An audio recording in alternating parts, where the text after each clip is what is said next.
Crude oil and natural gas, क्या राय बन रही है? क्योंकि बहुत सारी चीजें हो रही हैं, इनफैक्ट कुछ एक बयान वाले भी आए कि अभी हमारे जयशंकर साहब जो एक्सटर्नल अफेयर्स मिनिस्टर हैं, उनसे इस तरीके के सवाल जवाब। यूक्रेन ने कहा कि अब ये जो आप तेल ले रहे हैं रशिया से, इसमें यूक्रेन का खून शामिल है। तो बड़ा इमोशनल जैसा एक कमेंट है, और लेकिन जयशंकर जी ने बड़े प्यार से, बड़े ईमानदारी से बता दिया कि हम बहुत गरीब देश हैं, हमारी पर कैपिटा इनकम बहुत कम है, और मेरा पहला रिस्पॉन्सिबिलिटी है मेरे देशवासियों को सस्ती, अच्छी से अच्छी, बेहतर से बेहतर डील मिले।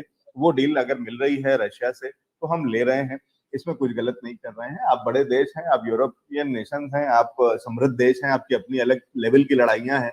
हम यहाँ भूखे मरने वाली स्थिति वाले में हो जाएंगे अगर हम उस तरीके की चीजें नहीं करेंगे। तो जहां अच्छी डील मिल रही है हम ले रहे हैं। कैसा दिख रहा है sir crude oil Jaishankar ji and? से जयशंकर जी से रिक्वेस्ट करनी पड़ेगी कि फाउंडर इंडिया का शो देखना चालू करें, तो पर कैपिटा इनकम बढ़ जाएगी। पर कैपिटा अच्छा इनकम बढ़ेगी तो फिर वो अच्छे स्टेटमेंट भी निकलने लग जाएगी विदाउट डोमिनेंस। जी, ठीक। बताइए सर, क्रूड ऑयल सर कैसा दिख रहा है? क्रूड ऑयल अभी 7017 के आसपास ट्रेड करा रहा है। सितंबर वायदे की बात कर रहा हूं मैं। इसका मैजिकल फिगर है 7335। मैजिकल फिगर के आधार पर बाजार साइडवेज लगते हैं। 7335 के ऊपर निकलना चालू करते हैं तो बाजार टर्न अराउंड वाली स्टोरी में आ सकते हैं। ओवरऑल फाइनल ब्रेकआउट होगा इसका 7676 के बाद।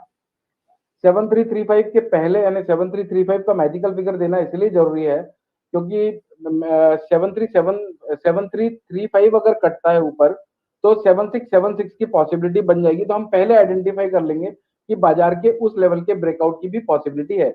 जैसा एनजी में मैंने आप लोगों को 6555 का मैजिकल फिगर दिया था और उसके पहले 684 का मैजिकल फिगर हुआ करता था। तो 655 के ब्रेकआउट पर हमको पहले ही पता चल गया था कि लाइफ टाइम हाई की तरफ भागना चालू कर सकती है।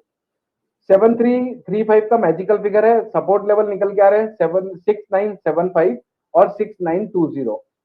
6920 के आसपास बेहद तगड़े सपोर्ट हैं, इसमें भी कोई दो राय नहीं है। लेकिन अगर कोई अननेसेसरी पेनिट्रेट करने के लिए बाजार में कोई सेल ऑफ क्रिएट होता है तो एक बार के लिए ऑल टाइम 6 का भाव आ सकता है, जिसके चांसेस मुझे तो अभी कम लगते हैं, लेकिन फिर भी बाजार सुप्रीम है।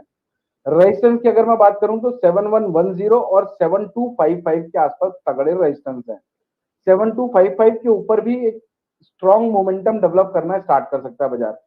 और अगर आज के बाजार में, अभी के बाजार में क्या करना चाहिए, उसके लिहाज से मुझे ऐसा लगता है कि बाजार में 2-5 हजार रुपए कैपिटलाइज करने की अपॉर्चुनिटीज को खोजना चाहिए, ना कि कोई बड़ी रैली कैपिटलाइज करने के चक्कर में।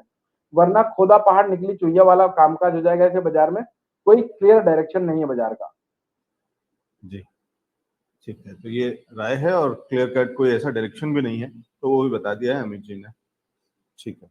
नेचुरल गैस का मैजिकल फिगर में भी जबरदस्त उछाल देखने को मिला है सर। ओवरऑल ट्रेंड तो अप है। मैजिकल फिगर 701 का, आज मुझे याद है इसी इसी शो में मैंने 655 का मैजिकल फिगर दिया था। उस मैजिकल फिगर के ब्रेक होने के बाद भी अगर किसी ने बाय इनिशिएट किया होगा तो आज मैजिकल फिगर 701 का है। यानी वो स्टॉप लॉस को अपने 684 का भी कर सकता है या फिर 701 के नीचे का भी कर सकता है। तो इस तरह से बड़ी रैलीज कैपिटलाइज की जाती है। आज के लिहाज से अभी 73460 का भाव चल रहा है। इसका सपोर्ट है 733 और 716। रेजिस्टेंस 760, 750 और 775-50 के लगभग है। कल मैंने आप लोगों को एक वोलेटिलिटी, पॉसिबल वोलेटिलिटी कैसे निकाली जाती है वो बताया था। 90 रुपीज के लगभग की वोलेटिलिटी आ रही थी, जो मैंने आप लोगों को सपोर्ट बताता हूँ, जो रेजिस्टेंस बताता हूँ, उसको प्लस माइनस करने के बाद एक फिगर आता है, वो पॉसिबल वोलेटिलिटी इंडिकेट करता है। कल मैंने आप लोगों को 93 रुपीज के आसपास की एक्सपेक्टेड वोलेटिलिटी बताई थी और एग्जैक्ट 90 रुपीज की वोलेटाइल बाजार थी, कल के दिन देखा गया। तो ये छोटी छोटी चीजें ही हैं जो आप लोगों को ब्रह्म ज्ञान देती है, या फिर आगे जब आप अकेले लड़ेंगे इस बाजार में, जब आप निपुण हो जाएंगे, जब सीख जाएंगे, तो ये सभी चीजों का समावेश बनने के बाद ही एक अच्छे ट्रेडर बनेंगे, अच्छे निवेशक बनेंगे।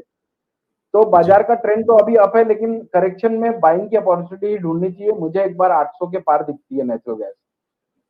ठीक है। तो ये बता दिया नेचुरल गैस, और साथ ही साथ वो वाले टिप्स भी देते चलते हैं, कह लीजिए अमित जी, कि किस तरीके से आप बाजार को समझ सकते हैं। अर्निंग विद लर्निंग का प्लेटफॉर्म है, यानी कि वो लर्निंग होना जरूरी है कि धीरे धीरे करके आप बाजार को समझते जाएं, और ये भी समझते चलें कि कैसे अमित जी काम करते हैं और कैसे वो एनालाइज करते हैं, वो क्या तरीके हैं, वो फॉर्मूले भी देते चल रहे हैं तो वो जरूर याद से सीखते चलिएगा।